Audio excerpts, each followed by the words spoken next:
En la nube y vamos a comenzar.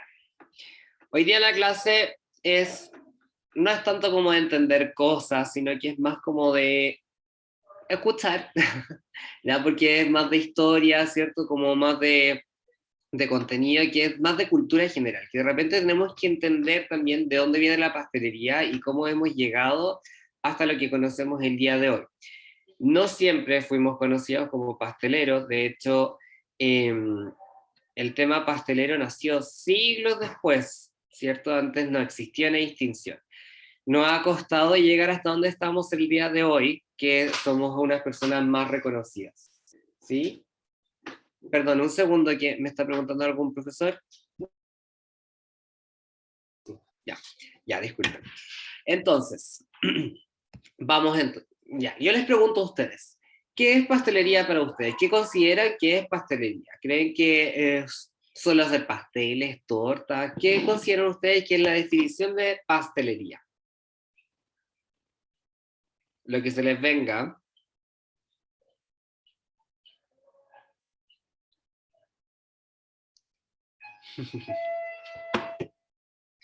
Pueden decir cualquier cosa.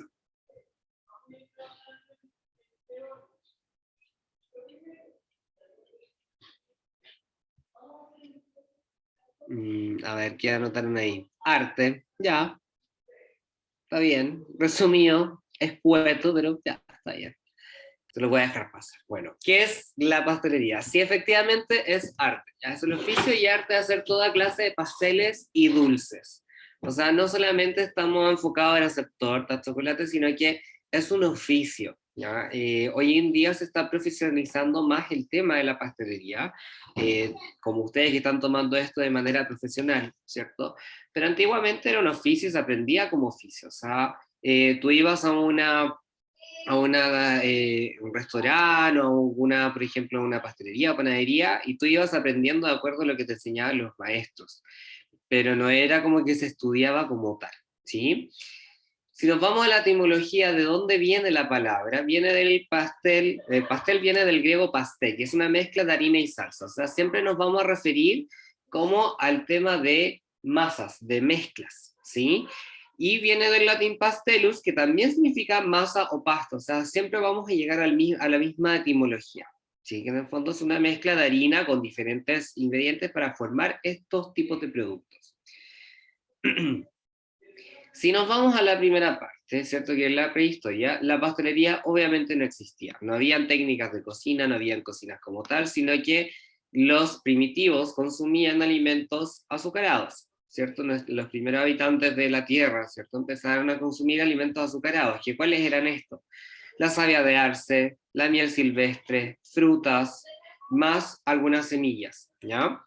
De hecho, se empezaron a dar cuenta que habían ingredientes que entregaban alimentos que, por ejemplo, la savia de algunas flores incluso, ¿cierto? De los mismos pistilos que ellos consumían que eran azucaradas, y que esto es lo que hacían, más que alimentarlos, les daban energía para poder ir poblando, ¿cierto? Ir moviéndose de un lado a otro, para poder resistir, ¿ya? Y se dieron cuenta también que al mezclarlos con semillas y al momento de triturar, esto se generaba una especie de fermentación y hacía que este alimento lo pudieran digerir, lo pudieran comer, ¿cierto? Alimentarse de semillas que traía algunos nutrientes, ¿cierto? Y que les mejoraba un poco más la salud, ¿ya? Y que les aumentaba un poco más la vida, ¿sí? La esperanza de vida. Recordemos que en un inicio, ¿cierto? Cuando el hombre se hizo cazador, recién ahí es cuando se empieza a descubrir el tema del fuego y se empiezan a cocinar algunos elementos. Pero en este tiempo solamente había una mezcla de miel con estas semillas, que era de la forma en que se alimentaba. En la época mesopotámica, ya varios siglos después, la miel era el ingrediente principal. Ya con esto es lo que se endulzaba la mayoría de todos los alimentos que eran dulces, ¿sí? Y esta miel no era en el fondo consumida sola, sí se consumía, pero además mezclada con frutos secos. O sea, ya no tenemos las semillas, sino que hacemos los frutos secos. Y si nosotros nos vamos, por ejemplo, a productos clásicos que hay hasta el día de hoy, están los dulces árabes. Los dulces árabes es una mezcla de frutos secos con un tipo de miel, ya sea un almíbar, ¿cierto? Una miel de abeja, lo que sea, pero es en el fondo una melaza que se hace junto con frutos secos, de los cuales elaboran la mayoría de sus dulces propios, ¿cierto? De los dulces árabes.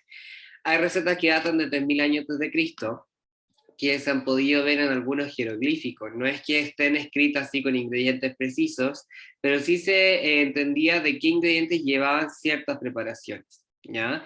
No son recetas específicas, como les dije, porque ahí tampoco teníamos balanza, no teníamos grameras, como el día de hoy, que son súper exactas, ¿ya? Todo dependía de cómo se elaboraba.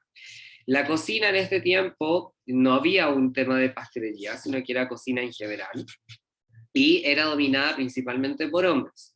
¿Ya? El mundo de la cocina en general, hasta no hace mucho tiempo, siempre ha sido un lugar de hombres por el hecho de que la mujer estaba creada, ¿cierto? Según dice la historia, ya por favor no me malinterprete, de solamente para procrear, ¿cierto? Y asistir a las labores que eran labores domésticas como la recolección de los granos, tareas que no implicaran riesgo para su vida, ¿sí? Finalmente era eso. ¿Por qué? Porque la cocina, obviamente, eran fogones gigantes donde no se podía controlar, eran hoyones, eran hornos donde la mayoría de los hombres, como bien torpes que siempre hemos sido, ¿cierto?, se quemaban directamente allá adentro. Entonces preferían que el hombre se quemara y que la mujer, en el fondo, tuviera otro tipo de funciones. Sí era la recolectora de cosas, pero finalmente el hombre era el que hacía la tarea pesada de cocinar, ¿ya? Por eso siempre la cocina ha sido un mundo machista desde el inicio, ¿sí? Siempre, siempre, siempre. Hasta el día de hoy. No, me deja cambiar ahí. Pero los griegos en el 2800 a.C. crean la primera torta de la cual hay vestigios, ¿ya? Que es esta torta de acá, que es la torta que se llama corceles, corcelles, como pueden verle ahí. Esta torta creo que se exhibe todavía esta escultura que hay de esta torta, ¿cierto? Es la torta como tal, en un museo que creo que está en Austria, si no me equivoco, o en Suiza, en uno de esos dos lugares que están un poquito cerca uno del otro, pero está expuesta en uno de estos museos, y es de lo único que se puede ver que hay como productos propios de la pastelería, que en el fondo se componía de ovelias, que son barquillos, ya endulzados con miel y frutos secos, ¿sí? Era como el primer indicio como una torta de panqueques, por ejemplo. Pero estas ovelias, que son los barquillos, es una mezcla solamente de harina y agua que se iba secando en piedras calientes y se van sacando y quedan como una especie muy similar a las hostias, ¿ya? Y esto se rellenaba con diferentes frutas, ¿cierto? Frutos secos y miel. No es una torta esponjosa, no era una torta guiada, ni tenía mucha técnica, pero sí era la que se consideraba como el primer pastel, ¿ya? Después, en Roma está la cena de Trimalciano, ¿sí? Acá en Roma es donde se empieza a elaborar un poco más de productos. ¿Por qué? Porque en esta cena en estas cenas clásicas, que es la cena de Trimalción, generalmente es donde se juntaban la mayoría de los hombres a filosofar. Y acá es donde empieza todo el tema de la gula, ¿ya? Porque principalmente se juntaban a comer y a tomar a destajo. Acá lo que primaba era comer, comer, comer, porque llegaban a un estado de éxtasis donde les permitía en el fondo poder filosofar y generar leyes de acuerdo a todo lo que haya para la democracia, ¿cierto? Para todo el pueblo. Esto era principalmente por aristócratas, ¿sí? Que consumían esto y eran los que creaban este tipo de leyes. Acá es donde nacen también los vomitarios, que no sé si alguna vez lo habían escuchado, que eran pabellones donde habían como una especie de water, ¿cierto? Que no eran water, sino que eran excusados hechos de madera, donde les pasaban plumas, se las metían en la garganta para vomitar y seguir comiendo, ¿sí? De aquí es donde viene este concepto, ¿cierto?, de las cenas a la romana, del festín a la romana y todo eso, porque es comer, comer, comer a destajos, ¿ya? Y por eso mismo llegaban a estos estados. También, acá el tema de la alimentación era que se viera abundancia, ¿sí? No eran productos muy elaborados. Acá lo que primaba era la elaboración de algunos pasteles, pero principalmente eran tipo pudines, ¿ya? Que eran en base a fruta machacada, con diferentes tipos de cereales, ¿ya? Y mieles, distintos tipos de azúcares, que en este caso era principalmente miel, de arce o la miel de ¿cómo se llama? De abeja, ¿ya? En conjunto con frutos secos. Lo que sí es importante es que en el año 25 a.C. sí aparece el primer gastrónomo, que es Marco Gabio Apicio, que es este caballero que está aquí, ¿sí? Ese señor es el creador del primer libro que hay existencia de cocina, ya que se llama De Re Coquinaria, que es un libro de recetas, ¿ya? En este libro de recetas, que es el que está acá, que también hay una disputa si realmente se creó en esta época o se creó antes y que no es propio de los griegos, ¿sí? Perdón, de los romanos, sino que puede ser más antepasado, ya porque de la que se hay realmente conocimiento es de la quinta edición recién, ¿sí? Que es la quinta traducción que hay de este libro, ¿ya? Este libro que se llama, lo voy a dejar ahí para que lo pueda traducir ahí Natalie, de Re Coquinaria, es un libro que lo que habla es principalmente de condimentos, de alimentos, ¿cierto? De sabores, pero no tanto como de técnicas, ¿sí? Sino que acá todas las recetas eran muy como cómo combinar ciertas especias, sabores y olores para obtener un buen producto, pero no había así como técnicas de cocinar a 180, ¿cierto? Generalmente las técnicas eran despellejar una ave de codorniz para luego cubrirla con grasa de no sé qué, ¿cierto? Y agregándole hojas de tanto, y eso llevarlo a la hoguera por, no sé, 3 cuartos de luna, para decirte algo, porque no me lo he leído yo. Yo sé que está en PDF y lo pueden buscar en internet, eso sí está en latín, entonces por eso es un poco más difícil entender lo que dice, ¿sí? Si ustedes leen libros de cocina que también son chilenos de mucho tiempo atrás, están en español antiguo y eso también hace que sea bastante más complicado comprender algunas cosas. Y los ingredientes también, no es lo mismo. O sea, acá estamos hablando de, por ejemplo, algunos pescados, algunas cosas dulces que aparecen, no es que sean dulces, sino que tienen un poco de estas mieles, pero finalmente se hacen con caldos de pollo, con caldos de pescado, ¿cierto? Que son endulzados porque era la forma de poder alimentar y nutrir también a la población, ¿sí? Recordemos que en este tiempo solamente la gente aristócrata era la que podía alimentarse con mucho mejor, de mejor manera. El resto se alimentaba principalmente de eh, harinas, panes y ese tipo de productos. En la Edad Media, harto tiempo después, es en Francia donde la pastelería empieza a tomar fuerza. O sea, hasta ahora solamente estaban los cocineros y que mezclaban con algunas cosas dulces. Pero es en Francia donde esto empieza a tomar un poco mayor de relevancia, ¿sí? Los panaderos aquí ya tenían mayor poder, o sea, estamos hablando de que los panaderos, junto con los egipcios y después con los romanos, sí tenían puestos de poder en el sentido de escala social. Ya los pasteleros todavía no existíamos, pero sí estaban los panaderos que estaban bien ahí con un puesto social importante que incluso influían en la decisión de leyes. ¿Ya? ¿Por qué? Porque eran principalmente los que alimentaban a la mayoría de la población. ¿Sí? En el caso de la pastelería, recién en la Edad Media, donde empieza a tomar fuerza el tema de la pastelería y se crea un gremio que es el gremio gastronómico, ¿ya? Todavía no está el gremio de pasteleros, pero sí está el gremio gastronómico. Sí había una separación entre los que cocinaban y entre los que eran los pasteleros que producían estas obleas, que se llamaban los obleyes, como pueden verlo acá, ya que son las obleas para poder elaborar estas tortas que les nombré hace un tiempo atrás. ¿Ya? Con las cruzadas más adelante, ¿cierto? Cuando ya empiezan a haber nuevos lazos comerciales, principalmente con Medio Oriente, ¿cierto? Con el Imperio Otomano, es donde ya acá el Imperio Otomano, ¿cierto? Toda la parte del Medio Oriente, ¿cierto? Que ellos tenían, eran productores de azúcar de caña, ya con los cuales endulzaban la mayoría de sus preparaciones.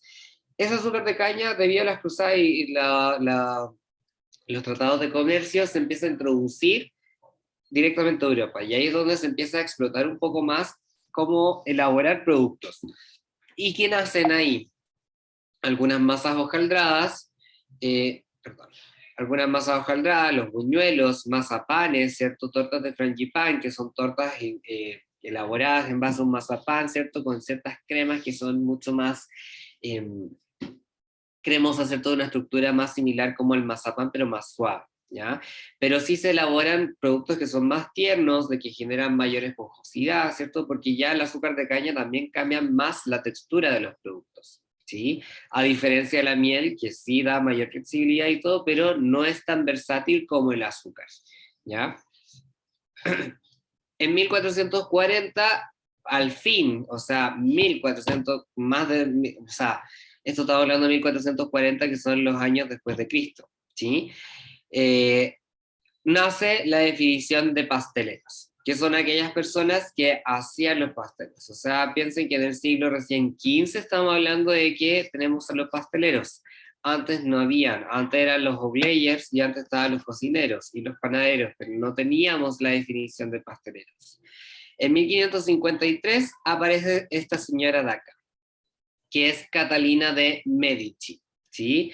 Que es la reina consorte de Francia en 1400, perdón, en 1553. Ella era casada con el rey Francisco, no, el rey Francisco no, el rey Enrique II, si no me equivoco, que era conocido como el rey loco, ¿ya? Porque perdió la cabeza de locura, ¿cierto? Se volvió muy loco a partir de los 30 años aproximadamente, dejando a su hijo muy pequeño en el reinado, que su hijo era el rey Francisco, ¿sí? ¿Por qué es importante Catalina de Medici dentro de la pastelería? Porque ella introdujo, de acuerdo a su corte italiana que traía de pasteleros, cocineros, panaderos, introdujo muchos de los productos que conocemos hasta el día de hoy, como los macarrón, genoise y hojaldres, ¿sí? Los macarrón, como les nombré alguna vez, el origen no es francés, es italiano, ¿ya? Pero acá es donde se introdujeron. En este tiempo, eso sí, cuando estaba Catalina de Medici, no son los macarrón de colores como pueden ver acá en la foto. Eran unas galletas tipo craqueladas, ya que eran como unas galletas donde tenían esta forma craquelada en la superficie, como media quebrada, ¿sí? Pero sí se elaboran mucho más productos de pastelería. También porque era importante, porque Catalina de Medici se encargaba de hacer muchos banquetes y fiestas para demostrar que su reino, el reino de su hijo, que estaba pasando varias penurias, todavía tenía mucho poder y era capaz de generar este tipo de eventos y demostrar que en el fondo no había austeridad en vuelo, siendo que el pueblo de Francia en ese tiempo estaba pasando por periodos de hambruna, estaban enojados con el rey Francisco porque no era capaz, estaban perdiendo guerras, ¿cierto? Perdiendo aliados como España, que era muy importante en esta época, ¿ya? Y tenían mucho miedo de nuevamente la invasión otomana. Entonces, Catalina de Medici, muchos de los lazos comerciales que hizo y formas de protegerlo era en base a elaborar banquetes e introducir este tipo de productos. Además era conocida como la reina de las pócimas y los venenos, porque todo eso lo metía también dentro de algunos de estos productos que ya mostraba, ¿sí? En el siglo XVI, con el descubrimiento de América, hay un incremento de las preparaciones. ¿Por qué? Porque también se empiezan a conocer nuevos productos, como el chocolate, algunas materias primas como la frutilla, el azúcar de caña nuevamente se vuelve a introducir, ¿cierto? Otros elementos que no se conocían en esa época. Y además nace la Corporación de Pasteleros, o sea, acá ya en el siglo XV, a principios del siglo XV, estaba lo que se conocía como pasteleros, pero ya en el siglo XVI se crea una congregación que es la Corporación de Pasteleros. ¿Por qué es importante esta corporación? Porque lo que hacen es regular quién es pastelero y quién no, quién es el aprendiz y quién es el maestro, y qué hay que hacer para llegar a lograr ser un maestro. ¿Ya? ¿Por qué? Porque acá sí el pastelero ya empieza a tener cargos importantes dentro de la sociedad, ¿sí? En una persona bien vista, a diferencia de ahora que somos simples pasteleros, pero en ese tiempo sí empezaron a ser más reconocidos y viendo y a hacer como una especie eh, de tener cargos sociales importantes, de ser una persona bien reconocida dentro de la sociedad, ¿ya? Para ello, para lograr ser maestros y ser reconocidos, tenían que caracterizarse formando un examen y una obra maestra, y acá es donde nacen, por ejemplo, productos como los helados, que claramente no es como esto que está aquí en la foto, ¿cierto? Sino que era básicamente hielo triturado con alguna miel de algún fruto seco, o sea, con una miel más adición de algún fruto seco, etcétera, ya como una especie de granizados. Esta foto claramente es una publicidad de alguna fábrica, porque comiendo helado en esta época donde no habían refrigeradores, en verano y afuera en copas, medio imposible, ya, pero es como una referencia. Nacen también pequeños pasteles que se conocen también como los petit fours, ¿cierto? Que son pasteles más pequeños llevados principalmente para demostrar en los banquetes. Empiezan también a elaborarse más macarrones, ese tipo de productos. Y ahí aparecen también, se mejora un poco la masa de hojaldre, todavía no un 100%, pero sí se empieza a mejorar de cómo elaborar distintos productos en masa de hojaldre, como los famosos pitivier, ¿ya? Que es en el fondo una masa de hojaldre rellena, ¿cierto?, con frangipán, que generalmente se puede hacer dulce o salada, ¿sí?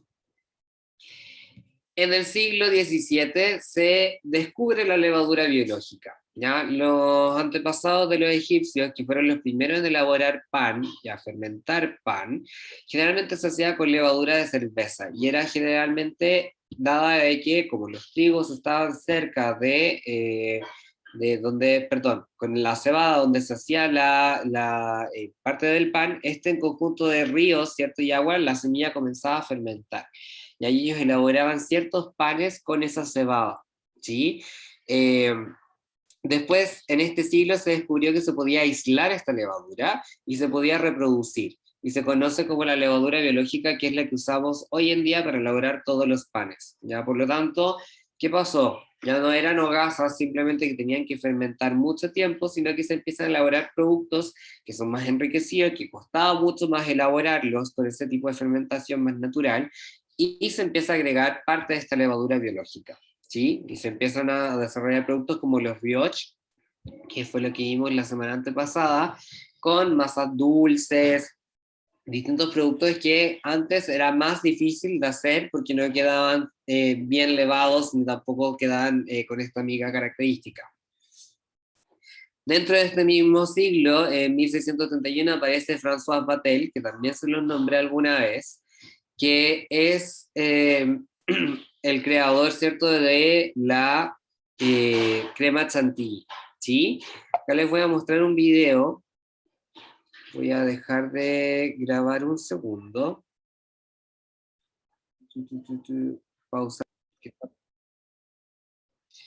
Ya, perdón, entonces, de nuevo, en el siglo XVIII, la pastelería moderna empieza a tomar más fuerza, más brillo.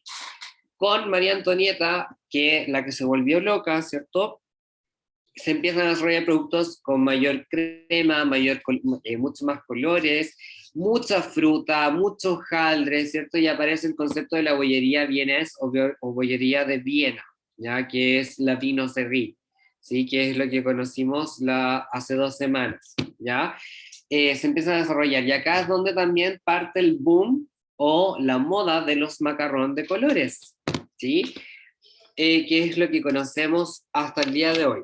Era tanta la obsesión de María Antonieta porque se generaran estos macarrones, ya, de que le pidió principalmente a una familia, que era la familia de una región, que se los voy a anotar acá, que es la región de Yoyuse.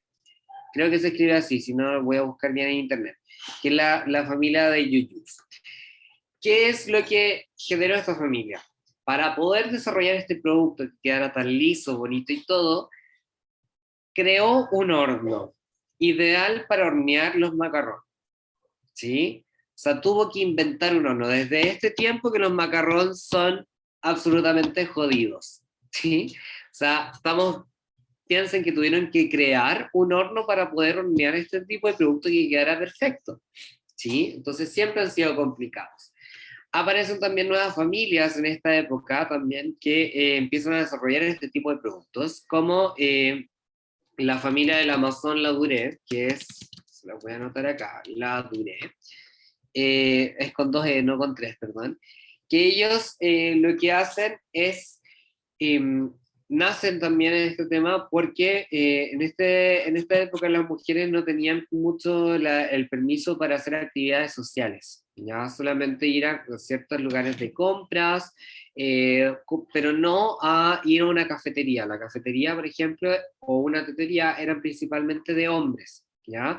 Entonces una forma de que se pudieran reunir, conversar, ¿cierto? Conventillar, entre otras cosas, desarrollar algunos proyectos, lo que sea, la familia de la Duré lo que hizo fue crear este negocio de las macarrón, donde podían trabajar ciertas mujeres a escondidas, ¿cierto? Para desarrollar, como que lo hacían pasar porque eran artesanalidades, pero de ahí empezaron a desarrollarse un poco más el tema de los macarrones. La Duré es una pastelería que sigue hasta el día de hoy. De hecho, se las voy a mostrar aquí. La Duré Patisserie. Maison La Durée. Es una de mis pastelerías favoritas. La casa matriz está en Francia, obviamente, pero tiene vitrinas que son hermosas, muchos colores, tienen libros, los libros de La Durée también son maravillosos, pero sus vitrinas son realmente bonitas y siempre están bien pensadas en los colores, la decoración, en los montajes. Sus vitrinas siempre son así, algo como esto. Ya acá todo se ve súper rosado y todo lo que quieran, pero generalmente son colores que van a ir acordes de acuerdo al lugar. ¿Ya? La caja, por ejemplo, de estos macarrón que están aquí, bueno, acá dice, esta cuesta $71. En mi tiempo, cuando yo fui y yo comí macarrón de la Duré en Nueva York, me costó $21. La misma caja de 6. No sé cómo puede estar tan cara eso si es que estos son directamente de Francia. La Duré lo que hace es que, claro, tiene su casa matriz está en Francia y de ahí distribuye al resto del mundo, ya los macarrón ya congelados, ¿sí? Y solamente en los países los empiezan ¿cómo se llama? A rellenar, de acuerdo al tipo. Pero, miren, si acá la buscan, y si tienen la oportunidad de alguna de ir a Europa por ejemplo, a Estados Unidos, que también hay varias ahí, que hay en Miami, hay en Nueva York y no me acuerdo en dónde más, vayan. De verdad es un lugar súper lindo. Esta que es la original, la que pueden ver aquí, es la que se mantiene desde el siglo XVIII. Entonces, para que de verdad la vean, es muy linda, muy, muy linda. Y eso es parte de la historia de los macarrones. O sea, gracias también a esta familia de la Dure, se crearon y se popularizaron también los macarrones. ¿Sí? Bien. Entonces, ya después en el siglo XIX y a principios del siglo XX, ¿cierto? Existe una mejoría en todos los equipos, ya tanto en los equipos de mezclados se empiezan a industrializar, porque ya empieza parte de la revolución industrial, ¿sí? Se pide menos mano de obra especializada, ya empiezan a trabajar más equipos y maquinaria pesada, y además empieza el tema de la refrigeración y de las máquinas de hacer hielo. Entonces, cuando se empiezan a elaborar más productos que podían durar mucho más, y se crean también las vitrinas, ¿cierto? Las escaparates con todos los productos de bollería, cremas, ¿cierto? Hartos productos, y acá es donde ya intervienen mucho más las mujeres, donde en el fondo les toca elaborar los productos y también hacer la parte de venta, ¿sí? Ya acá se rompe un poco la estructura de quiénes efectivamente eran los pasteleros y ya empiezan a haber más pasteleras mujeres, a pesar de que no tenían la opción de meterse en la cocina, se empiezan a meter mucho más, ¿sí? Nacen las primeras máquinas de hielo y aparte nace este caballero que es Auguste Escoffier, que también les voy a hablar más la próxima semana, ¿ya? Pero que él tiene que ver mucho con movimientos de cocina, de nuevos montajes, de estandarización de productos, entre otras cosas. Este se conoce también como el rey de la cocina, principalmente por estandarizar productos y generar un servicio de excelencia, ¿sí? Bueno, y este último video que sale acá, voy a poner pausa un segundo, es, muy bien, Frank, que esté atenta a que yo no grabe. Ya, entonces, La receta original de esta receta no se conoce a cabalidad, solamente se sabe de que es un bizcocho que se elabora como si fuese un brownie, ya que lleva chocolate, lleva mantequilla, lleva huevos, y que esto queda con una textura cremosa adentro. Esa es la gracia de esta torta, no es que tenga ni mayor relleno ni nada. No hay variaciones de esta receta, no es como que yo le pueda agregar chocolate blanco y decirle que es una torta Sacher. No es que yo pueda ponerle manjar entre medio y decirle que es una torta Sacher. De hecho, el Jumbo, que es cierto, un supermercado clásico, vende una que es como imitación de la torta Sacher, pero se llama Viena, ya que es un bizcocho de chocolate relleno con manjar y cubierta con chocolate, pero no tiene nada que ver con la original, ¿sí? Y es porque finalmente no es la receta original, le pusieron manjar entre medio como pocas de las cosas que nosotros hacemos, ¿cierto? En nuestra cultura nacional, que es el manjar. Eh, entonces dijeron, ya, ¿cómo podemos polarizar más este bizcocho de chocolate? Pongámosle manjar, pero no le podemos llamar Sáhara, así que pongámosle bien, ¿sí? Que es lo mismo. Esta es otra receta clásica que es la tarta tatín o tarta tatán, ya que es una tarta de manzanas acaramelizadas, ¿sí? Como esta de acá. Consta de un hojaldre, ya que envuelve a estas manzanas. Se dice que, bueno, es de origen francés, en 1889 es cuando se creó, y se dice que se atribuye a un honor, o sea, un error producido por una de las hermanas Tatín, que es no sé si Estefaní o la otra que no me acuerdo cómo se llama, pero, bueno, acá dice, la Mademoiselle Estefaní Tatán.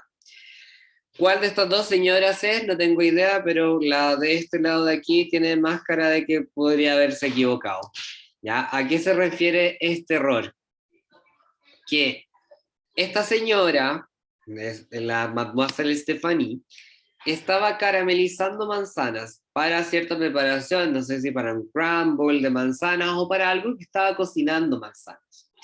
Se le quemaron, ya se le empezó a quemar estas manzanas. Entonces dijo, ya, para que no me reten, le voy a poner esta masa y la voy a dejar ahí, después veo cuando la boto. Entonces le puso una masa de hojaldre en un sartén de hierro y la tiró al horno que debe haber estado con temperatura. Quizás no estaba caliente, no estaba prendido, pero lo tiró ahí con temperatura. Al sacarla, se dio cuenta de que la masa se había cocinado, había crecido este hojaldre súper bonito, y cuando la dio vuelta, las manzanas estaban tiernas y perfectas. ¿Por qué? Porque finalmente lo que hizo fue cocinar las manzanas y que empezara a botar todo el agua de las manzanas. Esa agua botó parte de ese caramelo que estaba medio quemado, pero le dio este color característico. Obviamente esa receta la empezó a mejorar y a perfeccionar hasta que llegamos a lo que conocemos el día de hoy, ¿sí? Que de hecho es una tarta súper popular, se come también con helado, ¿cierto? Con helado de canela o de vainilla, y es súper popular y es súper rica. Si nos da tiempo algún día en clase podemos realizarla, voy a buscar una receta y hacerla, ¿ya? Pero hacemos otra cosa con manzanas de hojaldre. Esta es otra torta clásica, que es la torta selva negra, amada por muchos, odiada por otros. Generalmente esta torta es como la clásica de cumpleaños, ¿sí? Yo creo que a la mitad no le gusta a nadie, ¿sí? A mí esta torta generalmente no me gusta. ¿Pero por qué? Porque el supermercado y los negocios más tradicionales se han encargado de prostituir esta torta hasta el cansancio, ¿sí? ¿Por qué? Porque en el fondo ocupa mucha premezcla, es seca, no tiene un sabor rico, la mermelada que ocupan no es de calidad, la crema tampoco es de calidad, entonces finalmente hacen de que la gente deteste esta torta, ¿ya? A mí me gusta siempre y cuando se haga bien, ¿ya?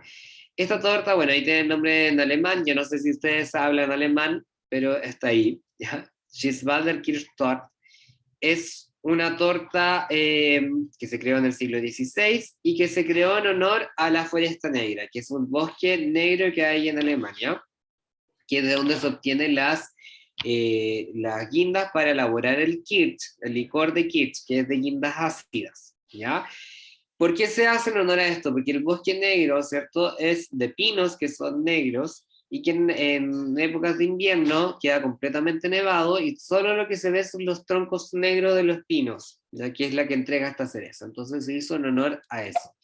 Se compone de, en el fondo, un bizcocho de chocolate, ya remojado con un almíbar de licor de kitsch, ¿cierto? Que es este licor de guindas, y que va relleno con una mermelada de guinda agria o guinda amarga, ¿cierto? Y cubierta con una crema chantilly decorado con estos troncos de chocolate, que es lo que ustedes pueden ver ahí, ¿sí? Se conoce con diferentes nombres como Black Forest Cake, Black Forest Gâteau, Gâteau Frenois, torta frestanera, etc. O sea, es una torta que se conoce a nivel mundial. Solamente que acá en Chile es la más barata que podemos encontrar en el supermercado, por lo tanto es la más mala, ¿sí? Pero nosotros vamos a hacer una estilo brazo de reina, que es la prueba que ustedes tienen, que es un brazo de reina estilo selva negra, para que la prueben. Y la verdad es que, claro, es bastante distinto cuando se ocupen buenos ingredientes. Cuando se ocupa una buena mermelada y una buena crema, esta torta es súper, súper, súper rica. Otra torta que elaboramos en clases, la torta croquembouche, ¿ya? Es una torta clásica de boda francesa, su origen es francés, ¿ya? Esta torta es un dolor de cabeza para muchos, sobre todo cuando estamos en clases, porque todos los profiteroles que se compone de profiteroles rellenos con una crema que generalmente es una crema diplomática y que van cubiertos por caramelo. ¿Por qué es un dolor de cabeza? Porque los profiteroles van pegados entre sí con caramelo. Croquembouche significa crocante en boca, que cruje en boca. Por eso los profiteroles van cubiertos con caramelo, ¿ya? Es una torre de profiteroles. Cada uno de esos profiteroles yo los voy pegando entre ellos con caramelo. Entonces acá es cuando yo les digo, por favor, con cuidado, paciencia y todo, porque se queman. Y quemarse con caramelo, piensen que el caramelo está sobre los 150 grados. Quemarse con 150 grados de caramelos es duro. Sí, o sea, piensen, una alumna nomás que se quemó y tuvo una quemadura muy fea acá en clase, porque se quemó, metió el dedo completo al caramelo caliente, se le formó una ampolla gigante en el dedo, la cual nunca se trató, no se la reventó ni nada, y eso empezó a gangrenarse. Estuvo a punto de pasar por cirugía para que le hicieran ¿cómo se llama? Un implante de piel ahí en esa zona afectada que tenía por quemarse con caramelo. ¿Ya? Pero es porque no se trató bien también la herida. ¿Sí? No le da miedo, le da susto, no sé. Ya, pero no nos vamos a quemar, ya no es para asustar. Esta torta se perdió mucho tiempo, no, como que no era popular, ya por el hecho de que es bastante más compleja de realizar, requiere harto tiempo y todo. Y empezó a popularizarse nuevamente gracias a los programas que hay de cocina, ¿sí? Como MasterChef, los otros que han habido, por ejemplo, que hay uno de Zumbo Jazz Dessert que está ¿cómo se llama? En Netflix, donde hacen una croquembouche muy moderna. Esta también, esta de Bake Off, que también la hacen siempre porque es una prueba que en el fondo deberían pasar todos los pasteleros de que quede un cono perfecto, bien erguido y que todos los profiteroles queden perfectamente pegados entre ellos. Créanme que más de algunos se le va a desarmar la torta una y otra vez y van a tener que pegarlo, y este es como el momento de donde vamos a ver cuál es su nivel de paciencia y tolerancia que tiene cada uno. Otra torta que también elaboramos en clase es la torta Domos. Generalmente en esta época, que es en el siglo XIX, donde ya se conoce harto el tema del chocolate, como que la mayoría de los productos que son en base como tortas clásicas y productos que se elaboran son en base a chocolate. Como la que vimos, que también se creó en esta época más o menos, que era la torta Sacher, está la Dobos. La Dobos es una torta húngara creada por Joseph Dobos, que se creó en 1884 y solo consta de 5 capas de bizcochuelo, es como una torta de panqueques, ¿ya? Y que va rellena con una crema de mantequilla al chocolate y cubierta con un disco de caramelo en la superficie, ¿ya? Hay otra torta que se creó más o menos en la misma época y que es muy similar. solamente que esto es de origen alemán, que se llama Príncipe Regente, ¿ya? Que se creó por Julius Rothenhofer, ya para el Príncipe Regente Luis Paul I de Baviera, ¿sí? Que era el que reinaba en Alemania, ¿ya?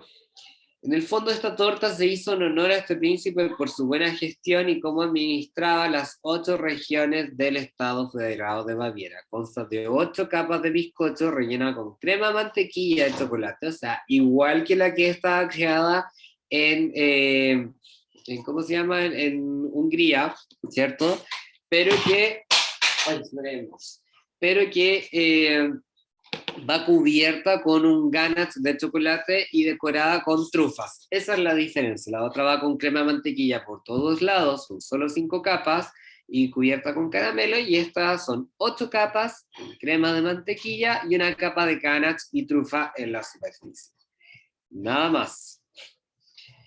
Luego tenemos esta que es la tarta Linzer, que esta es una tarta clásica también, originalmente era hecha con harina de almendras, ya que se empezó a popularizar mucho en Argentina, y es donde se empezó a comercializar también, que es básicamente un kuchen enrejado, relleno de un dulce de murta o dulce de frambuesas, ¿ya? Y que se enreja en la superficie y se espolvorea con azúcar flor.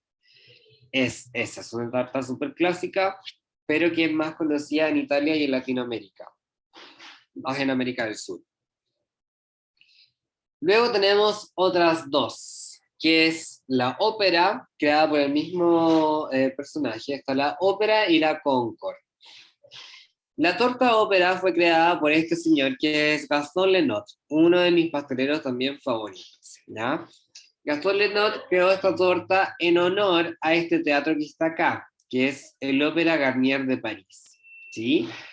El teatro de ópera por dentro está forrado con un terciopelo rojo, ¿cierto? Todos los asientos y parte de las cortinas, y además que todos los palcos están enchapados en oro. Es un teatro muy bonito, ¿sí? Es una torta cuadrada que podríamos decir que es como la primera torta desnuda que hay, ¿sí? Donde en el fondo se ven todas las capas que tiene esta torta. ¿Qué capas tiene? Tiene un bizcocho Gioconda, que de acuerdo a lo que vimos la semana pasada es un bizcocho que contiene harina de almendras, ¿sí? O de avellanas. Va sobre esta una capa de ganache de chocolate y una capa de crema de mantequilla al café, que en el fondo, en conjunto, los sabores, los colores y todo, lo que se asemejan es al terciopelo rojo y al oro, que es lo que enchapa como todos los balcones, ¿sí? Eso es como parte de la historia. La otra es esta, que es la torta Concorde. Hay dos versiones. Una que se dice que es en honor al primer avión francés, que es este, el Concorde. ¿Ya? Ay, perdón. Para atrás. Al primer avión francés, que es este de acá, y que por eso tiene forma como tubular, ¿ya? O que es en honor a la Plaza de la Concordia que está en Francia, ya que tiene distintas fuentes, y tiene árboles y todo, ¿ya? ¿De qué consta esta torta? ¿Cuál de las dos es la original? No sé. Pero, ¿de qué consta esta torta? Es un merengue de chocolate que tiene forma ovalado y que va rellena con un mousse de chocolate y cubierta con estos cilindros también o tubos que son hechos de merengue. En sí, esta torta es feísima. Es una torta fea. Ya, a mí no me gusta. Pero obviamente la vamos a hacer bonita en clases. Por ejemplo, si yo busco acá Concorgateau, que es la torta francesa. Esa es como parte de la original, ¿sí? Que es como tubos que parece una fogata, según yo, y de repente la hacen así más ovalada. Esa es la redonda, esa es la otra que es ovalada. Eh, es fea, súper fea, pero nosotros de verdad la vamos a tratar de dejar más bonita, dejarla redonda, perfecta, ¿cierto? Con los tubos bien puestos. Si no, miren, esta es la que hace eh, uno de mis pasteleros favoritos, que es Osvaldo Gross. Que me encanta Osvaldo Gross, pero esta yo encuentro que es como que la torta se le cayó y la trató de armar entre medio. ¿Sí? Es fea. Ya, pero es una torta rica, es súper dulce, pero la vamos a hacer bien bonita. Y eso con respecto a parte de la historia, ¿sí? Es como para que conozcan un poco, entiendan de dónde viene y todo eso, ¿sí? Vamos a esta parte porque yo sé que de la anterior, bueno, no sé si tienen dudas de algo de la anterior, pero es como más para que me escuchen un rato, ¿ya? Ojalá no se hayan quedado dormidos. Vamos a esto que es parte de matemáticas nuevamente, pero que tiene que ver un poco de cómo funcionan los muses, ¿sí? Que es los semifríos y que es parte de la mayoría de las tortas modernas que encontramos hoy en día en el mercado son en base a un semifrío o un mousse. Cuando hablamos de un mousse, nos vamos a referir a cualquier preparación que es dulce o salada, que puede tener una textura que es ligera y espumosa, ¿sí? Es un postre típico francés que fue creado en el Renacimiento. En esta época, en el Renacimiento, la gente no tenía muy buena dentadura, ¿sí? Porque no había una muy buena higiene bucal, perdían muchos dientes, entonces empezaron a crear alimentos que hicieran que la gente no tuviera que masticar tanto y que pudieran verse más cómodos comiendo, como los mousses, parte de las terrinas, los patés, ese tipo de productos, ¿ya? Y el mousse es algo que se podía hacer dulce o salado. Cuando hablamos de un mousse, hablamos de esto, de una base que puede ser crema pastelera, merengue o huevos enteros.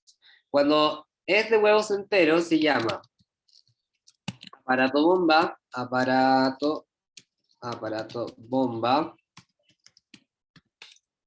o pate a bombe, que se lo voy a dejar ahí anotado en el chat.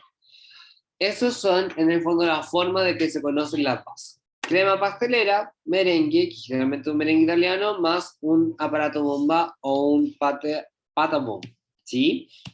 Más un aireante, que es lo que le va a dar el volumen a el mousse, más un aglutinante, ¿sí? Que es lo que me va a ayudar a que esto espese y obviamente el saborizante, ¿sí? Vamos a centrarnos un poquito, las bases de los mousse, ya hemos hablado un poco de qué es crema pastelera, qué es merengue, de los huevos eso lo puedo hacer un poco más, pero básicamente el aparato bomba eh, es como un merengue, pero en base a huevos enteros o yemas. Puede ser huevos o solo yemas, ya que son huevos batidos o yemas batidas con una almíbar a 117 grados, ¿ya? Pero nos vamos a centrar un poco en esto que es el aglutinante. De los aglutinantes principalmente vamos a tener que son los hidrocoloides para esta preparación. Hay otros aglutinantes como la maicena, ¿cierto? Etcétera, pero para este tipo de productos que son los semifríos tenemos los hidrocoloides. ¿Qué son los hidrocoloides? Son macromoléculas de origen natural o modificado, ya que lo que hacen es ejercer una función de captar, retener y mantener líquidos en suspensión, ¿sí? O de captar más líquido, absorber grandes cantidades de agua, espesar y formar una superficie más consistente dependiendo del tipo de hidrocoloide que yo use, ¿sí? Porque hay diferentes tipos. Lo que hace principalmente regular el agua presente en los alimentos, absorben grandes cantidades de agua y las mantienen en suspensión.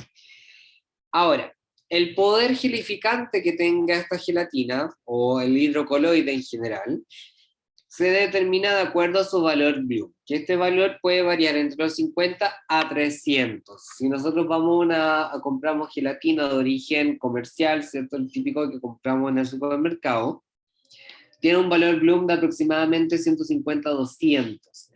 Hay industrias que son más farmacéuticas, por ejemplo, que ocupan una gelatina de origen que tenga un valor Bloom de 300, ¿ya? Para que sea más fuerte y logre retener, por ejemplo, todos los agentes líquidos y todo eso. Y eso es lo que me va a determinar cuán fuerte o no es mi hidrocoloide. Se ha hablado principalmente de la gelatina es proteína, que se extrae del colágeno, ¿ya? Y ese colágeno es extraído de un caldo que se hace con los huesos y piel de mamíferos. Por eso las personas veganas o vegetarianas no comen productos que tienen gelatina, ¿sí? Pero hay principalmente más hidrocoloides. Están los que son solubles en frío y los que son solubles en caliente, y no todos actúan de la misma forma. Los hidrocoloides que actúan en frío no necesitan ningún tratamiento técnico para empezar a gelificar, ¿sí? no todo gelifica de la misma forma tampoco, ¿ya? O por ejemplo, tenemos el alginato, la goma guar, goma arábiga y la goma chántica o chantana, que son esos de ahí. No me veo nada porque me llega todo el reflejo ahí. Entonces, hay algunos productos, como por ejemplo la goma chántica, la goma chantana, que es la última que está allá abajo. La goma chántica lo que hace es espesar, pero no logra gelificar al 100%. Se ocupa mucho en la industria de los productos sin gluten para dar una estructura más elástica y gomosa, similar a la del gluten, ¿sí? Y se ocupa mucho en la industria de los jugos, ¿ya? Por ejemplo, el jugo Watts, no sé si han probado de repente ese jugo, el clásico Watts, que es medio denso y como pastoso, y que de hecho si ustedes ponen atención a la botella, pueden ver como hay unas vetas de color blanco de repente entre medio, o en la parte de abajo que son sedimentos de color más blanquecino. Eso no es azúcar, no es nada más que goma chántica, que lo que hace es dar ese líquido más viscoso, ¿sí? El alginato se funciona no solo, sino que tiene que estar en reacción con otro medio, como por ejemplo un cloruro de calcio, que lo que hace es formar una estructura más gelificada por fuera. Y el alginato se ocupa mucho en la cocina, por ejemplo, de vanguardia. Cuando ustedes les presentan esas falso caviar o falsas yemas de huevo que tiene la estructura y forma de una yema de huevo, pero por dentro es un jugo de por ejemplo, de papaya, o un mojito, o cualquier otra cosa, porque gelifica en reacción con otro medio, un medio más alcalino, más ácido, dependiendo de lo que yo quiera hacer, ¿sí? Y las gomas como la goma guar o arábiga, lo que funcionan es muy similar como los almidones, que logran gelificar en una estructura un poco eh, más estable, ¿sí? Y luego tenemos los hidrocoloides en caliente. Los hidrocaloides en caliente necesitan un tratamiento térmico para gelificar, o sea, necesitan que yo los caliente y los enfríe, ¿ya? Como por ejemplo la gelatina, el agar, el carbohidrato, la goma garrofín y algunas pectinas, ¿ya? El carbohidrato y goma garrofín que están ahí se ocupan mucho en la industria de las cecinas para mantener las proteínas unidas y que no se desarmen.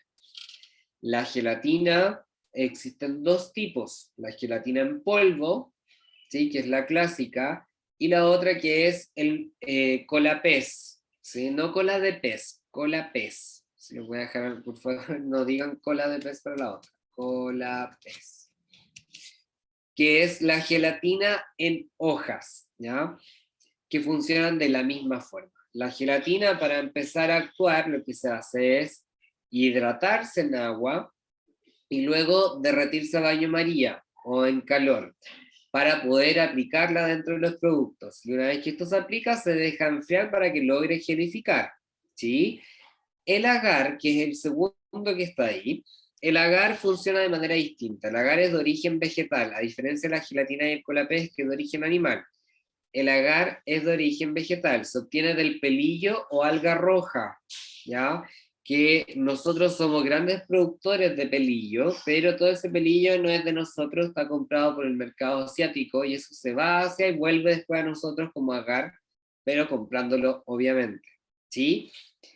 El agar, a diferencia de otros productos, este empieza a actuar cuando yo caliento el producto. O sea, yo tengo que calentar el agar con el producto, que esto comienza a hervir, para que comience a gelificar. Si yo lo agrego simplemente, aunque haya estado hidratado y todo, no se va, me quede pegado, parece. ¿No? O es, sí, no, ahí ya. No, profe, no. Ya está bien. El agar lo que hace es que yo necesito calentarlo y una vez que lo caliento y le agrego un medio ácido, por ejemplo un poco de limón o alguna pulpa, va a comenzar a gelificar, ¿sí? Y una vez que yo lo enfrío, termina de gelificar. La gelatina es termorreversible, el agar no tanto. ¿Qué quiere decir que sean termorreversibles? Que yo lo enfrío, gelifica, y lo caliento, se va a volver líquido, ¿ya? Entonces, eh, pasa mucho de que el agar, si yo lo vuelvo a calentar, va a volver a apretar con más fuerza después cuando se enfríe. Se va a derretir, pero no va a quedar líquido como si yo estuviera derritiendo gelatina, ¿sí? Y luego tenemos las pectinas, que es el último que sale ahí, en el número 4, ¿ya? Que esa pectina, perdón, el número 5, las pectinas provienen de las semillas y piel de frutas, ¿sí? ¿Como cuáles? El limón, la naranja, la uva, ¿cierto? Que son grandes en pectina, el membrillo, ¿ya? Y que me sirven para gelificar. También actúan de manera similar al agar, en base al calor y en base a medios ácidos, ¿sí? Actúan de mejor manera.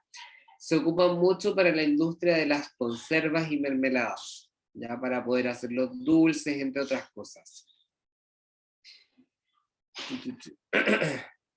Ahora, ¿cómo usamos la gelatina correctamente?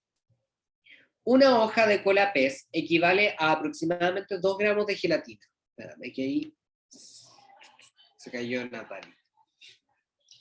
Una hoja de cola pez equivale a 2 gramos de gelatina. Por lo tanto, si tengo 10 hojas de cola pez, voy a obtener 20 gramos de gelatina aproximadamente.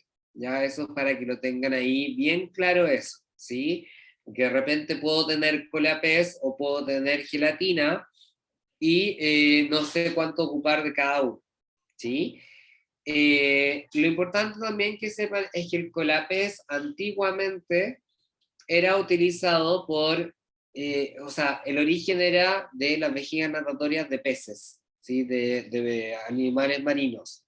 Hoy en día eso ya no es así, es todo del cerdo, la vaca y todo eso, ¿sí? Solamente que se pone en un formato de hoja, ¿ya? Y antes era más suave, ahora ya no es tan suave. Aproximadamente se ocupa un 2% del litro de la mezcla, o sea, entre 8 a 10 hojas de colapés o 20 a 25 gramos de gelatina. La gelatina, como les dije antes, se hidrata. ¿En cuánta agua se tiene que hidratar la gelatina? En 5 a 7 veces su peso en agua y agua siempre fría. Por lo tanto, si tengo 10 gramos de gelatina, tendría que hidratarla entre 50 a 70 gramos de agua, ¿ya? En el caso del colapés, la diferencia es que se hidrata sumergiéndola en agua fría, o sea, que quede cubierta con agua fría. No necesito una cantidad de peso, ¿sí? No necesito un peso específico, solamente que quede sumergida, ¿ya? Ideal agua muy fría para ambos, y en el caso del colapés, ideal agua con hielo, ¿ya? Cuando ya está hidratada, se agrega los ingredientes calientes, simplemente estilada, en el caso de la gelatina se agrega directamente, o si es para preparaciones que yo no tengo nada que vaya caliente, se le agrego disuelta, ¿sí? Que se disuelve a baño María, se derrite y eso después se mezcla con el resto de los ingredientes. La gelatina comienza a gelificar a partir de los 20 grados hacia abajo, o sea, ya a los 18 ya debería estar más cuajada de lo que. ¿Qué cuidado deben tener? Hay frutas que tienen enzimas que destruyen la gelatina, como el kiwi, la piña, la papaya, la papaya, la tuna, entre otras, ya porque tienen también medios más ácidos. Tanto la acidez como la enzima que está presente en ese tipo de frutas destruyen parte del colágeno, entonces hace que el producto no cuaje o no gelifique bien. Generalmente para evitar esto se calienta porque estas enzimas y el nivel ácido también disminuye cuando supera los 77 grados. ¿Ya? O sea, hay que pegarle un pequeño hervor. Si no, pierde un poco la fuerza gelificante. ¿Dudas hasta ahí respecto a eso? ¿No? Ya. Entonces, vamos a cómo se formula un mousse para yo poder entender, o sea, para que ustedes también puedan desarrollar un poco más de recetas, ¿sí? Sin nuevamente depender de un recetario. Como les dije antes, un mousse es una base más un aireante, más gelificante, más saborizante, ¿cierto? Entonces, un mousse generalmente la base es el mismo peso que yo voy a poner en el aireante, o sea, 50% de base y el 50% de crema. 1 y 1. Si tengo 100 de merengue, son 100 de crema semibatida. Si tengo 100 de crema pastelera, 100 de crema semibatida. ¿Sí? ¿Me explico? 1 a 1. Y eso me va a dar un total de mezcla. ¿sí? En el caso del Bavarois, que es una crema inglesa más una crema batida 3/4, ¿sí? Se ocupa proporciones de un 60% de base y un 40% de crema. ¿Por qué? Porque es una superficie más lisa y más densa, ya que el Bavarois no es el clásico que conocemos de la abuela de la leche evaporada, ese no. Ya es básicamente una crema inglesa, que es una crema de vainilla, de yemas escalfadas en leche, más una crema semibatida, y eso me va a dar un total de mezcla. Luego de ese total de mezcla, yo voy a sacar el porcentaje que yo quiero agregar de saborizante, o sea, de la suma de la base más la crema, voy a calcular el saborizante. Por ejemplo, si es pulpa, de 20 a 30%. Si es de frutos secos, que nos referimos acá como tipo de pasta de maní, pasta de almendras, praliné, entre otras cosas, de un 10 a un 15% de la mezcla. Si es cosas como el café, de 0,4 a 0,5%, y si son coberturas de chocolate, puede variar entre el 15 al 30%. ¿Ya? Cuando ya calculé eso, ¿cierto? El saborizante, se lo sumo a la mezcla anterior. O sea, base, más crema, más el saborizante. Sumo esos tres. Y a eso yo le voy a calcular el 2% de aglutinante. ¿Sí? ¿Me explico? ¿O más o menos? Ya, se lo voy a mostrar aquí para que podamos entender un poco más. Por ejemplo, determinar los gramajes de base, sabor y gelatina de los siguientes ejercicios. Mousse en base a 8 unidades de clara, sabor, chocolate bitter. Entonces, ¿qué cosas voy a tener acá? Primero, dice que es un mousse en base a 8 unidades de claras. Uy, estoy mal con el mouse. ¿Qué significa que sea en base a 8 unidades de claras? ¿Qué base creen que es?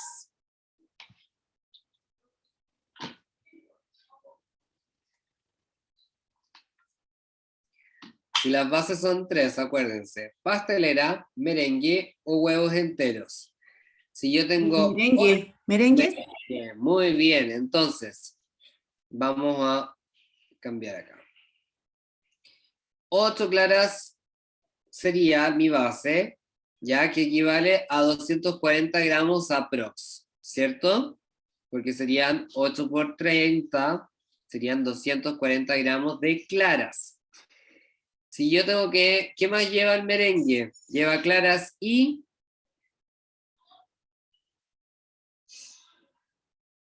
Azúcar. ¿Cuánto azúcar?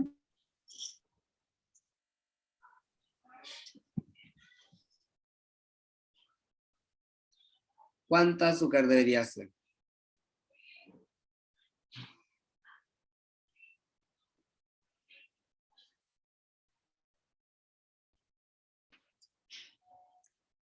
Oye, no sé si han hecho la prueba, pero ella habló... 240. No. 480. Recuerden que la base de un merengue es el peso de las claras por el doble de su peso de azúcar, 1 a 2. ¿Sí? Independiente del merengue que sea, sea francés, italiano o suizo. Ya, pero siempre son 2 veces el peso de las claras. Por lo tanto, serían 480 gramos de claras. O sea, perdón, de azúcar. ¿Sí? Sumo ahora las claras más el azúcar y me daría un total de 720. ¿Sí? Si sumo esas dos. Eso es mi base. O sea, acá mi base son 720. Si tengo, voy a quitar esas rayas de ahí. Anotar. Borrar. Ya. Si tengo que mi base son 720, ¿cuánto sería de crema?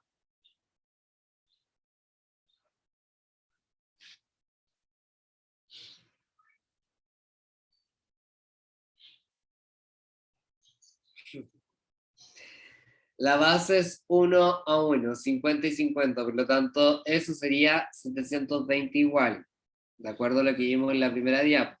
Recuerden que para el mousse es 50% de base, 50% de crema, ¿ya? Si yo sumo esos dos, me daría 1 litro o 1 kilo 440, ¿ya? Dice que de chocolate bitter le vamos a poner un 15% de chocolate a esa mezcla. Este saborizante lo saco de este total, o sea, de los 1440, y eso me da que son 216 gramos. Sumo ahora estos dos, 1440 más 216, me da que son 1656, el peso de esta mezcla. Tengo que calcularle la gelatina.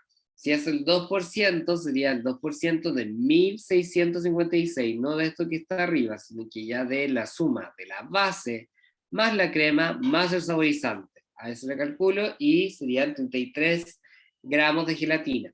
Si yo lo quisiera pasar a hojas de colapés, ¿cuánto colapés sería? Una hoja de colapés equivale a 10 gramos de gelatina. Perdón, a 2 gramos de gelatina. ¿Cuánto colapés sería entonces? Si cada hoja vale 2 gramos.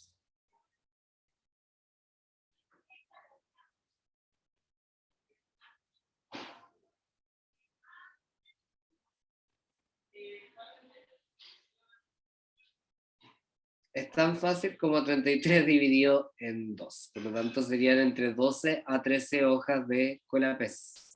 ¿Sí? Perdón, sí. Perdón, nada que ver.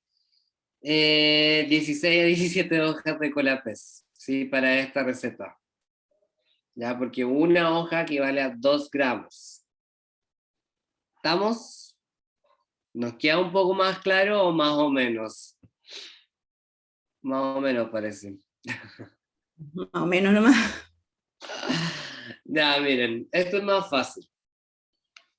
Mousse en base a pastelera, 500 gramos sabor praliné. Vámonos para atrás. Ya. Y acá voy a anotar. Puedo escribir aquí. Ya, dice que mi base son 500 gramos de pastelera. ¿Cierto? Sí. ¿Cuánto sería de crema semibatida? 500. 500 gramos de crema. Muy bien. ¿Y cuánto es esta suma tan difícil de 500 más 500? 1000. 1000. Vamos a dejar que en vez de el saborizante de chocolate bitter es praliné, y le vamos a poner que es un 25%.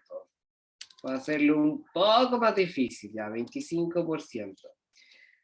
¿Cuánto sería de saborizante de praliné? 250 gramos. 250 gramos de praliné. 1000 más 250. ¿Cuánto es?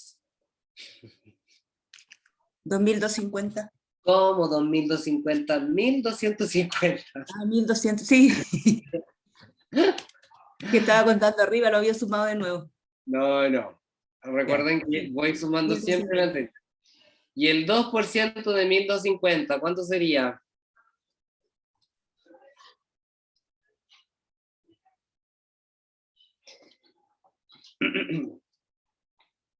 Para calcular la gelatina es esto.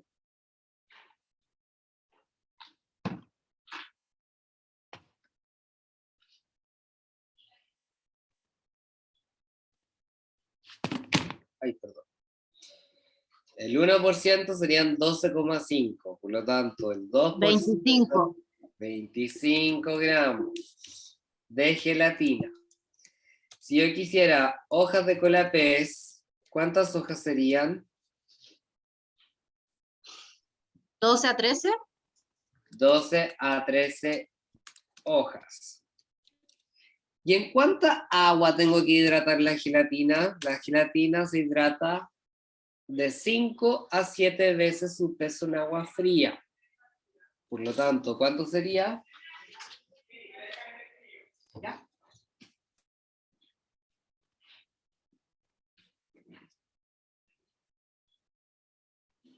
125 gramos de agua. Y ahí ya tengo mi receta de mousse en base a crema pastelera. ¿Sí? En Ediza les voy a dejar arriba una guía donde salen más ejercicios para lo de los bizcochos y aparte hay una de mousses, ¿ya? Y para que las empiecen a practicar y las vayan viendo, porque en el examen teórico final aparecen también ejercicios de esto. Igual los vamos a ver después en clases prácticas. Recuerden que la próxima semana es nuestra última clase teórica y tienen que descargar todo el material de TISA porque cuando ustedes entran a clases prácticas ya no tienen más ese acceso, ¿ya? Entonces, guarden los videos, descarguen el material para que lo tengan ahí guardado en su computador, porque también está todo eso. Voy a ver que les liberen el dossier por si lo quieren imprimir, sino también acá hay copias disponibles para que puedan comprar. No sé cuánto es el valor, depende de cuánto nos cobren a nosotros, y eso es en el fondo el valor que les cobramos a ustedes, ¿sí? Recuerden también el uniforme para las clases prácticas, que ya lo tengan listos. Ya, si tienen cualquier problema, escríbanle un correo ahí mismo a la Fran. Profe, ¿las clases sabe cómo se pueden guardar? Sí, Fran, las clases como son enlaces de YouTube, tú los dejas guardados en los favoritos y con eso ya las puedes volver a revisar y todo, las veces que tú quieras. Déjalo guardado en tu navegador, por ejemplo, el link, tú le haces al lado donde sale una estrellita, dice guardar en favoritos y guardas el enlace. El enlace es lo principal. Si tú la buscas en internet no no la vas a encontrar. ¿Sí? Eso, chiquillos. Profesor, yo hago Dígame. una consulta. Sí. Lo que pasa es que tengo yo un curso el miércoles de un workshop de empanada y quiero saber si yo tengo que llevar mi uniforme o nos piden otro.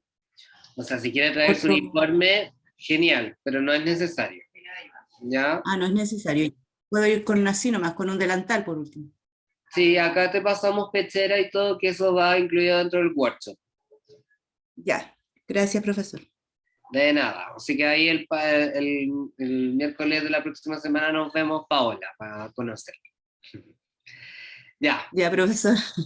Nos vemos la próxima semana. Que estén bien.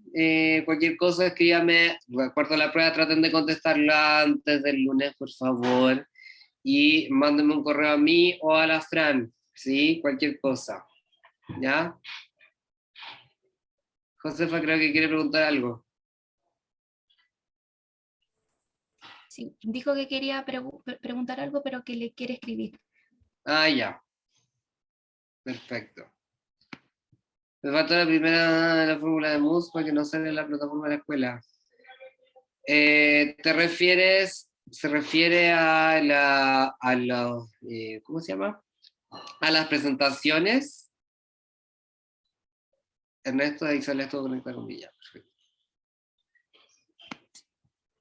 Sí, ahí usted mostró fotos, hartas fotos, dice que a ella no le salían en la Sí, presentación.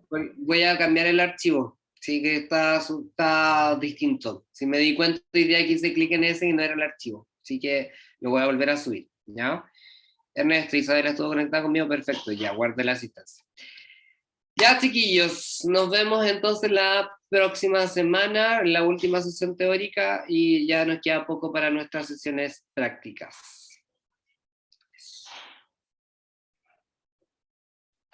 Ya, súper. Nos vemos. Que estén bien. Chao, profesor. Gracias, Gracias. profesor. Chao, profe. Chao, gracias.